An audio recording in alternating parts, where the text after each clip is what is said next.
आणि आता मुंबईमधनं एक ब्रेकिंग न्यूज समोर येते। मध्य रेल्वेची वाहतूक अर्धा तास उशिराने सुरू आहे। ऐन गर्दीच्या वेळी या ठिकाणी वाहतूक विस्कळीत झालेली आहे आणि त्यामुळे प्रवाशांचे हाल होताना पाहायला मिळतात। मुंबईमधनं मोठी घडामोड, मध्य रेल्वेची वाहतूक अर्धा तास उशिराने सध्या सुरू आहे। ऐन गर्दीच्या वेळी हा प्रकार घडलेला आहे, त्यामुळे मध्य रेल्वेवरल्या प्रवाशांना या ठिकाणी त्रास सहन करावा लागतो। निखिल चव्हाण आपले प्रतिनिधी सध्या फोन लाईनवरून आपल्या सोबत आहेत। निखिल, साधारण किती वेळापासून ही वाहतूक उशिराने सुरू आहे आणि काय कारण समोर येत आहे?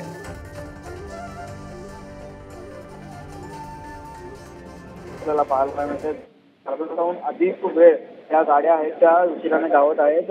मुंबई सीएसटीएम या रेल्वे स्थानकातून गाड्या निघतानाच उशिराने निघत आहेत। पाहिलं तर आज अंबरनाथ ट्रेन बरोबर 6:25 ही अंबरनाथ ट्रेन 7 वाजले होते, तरी पण ती अजूनपर्यंत निघत अधिक वेळ या गाड्या धावत आहेत।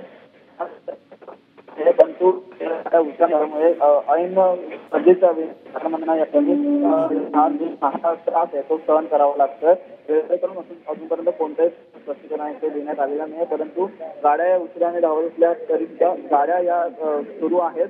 या मोठ्या प्रमाणात कामावरून निघणारे चाकरमानी आहेत, त्यांना या ठिकाणी गर्दीचा सामना आहे तो आता करावा लागणार आहे। धन्यवाद निखिल या सविस्तर माहितीसाठी।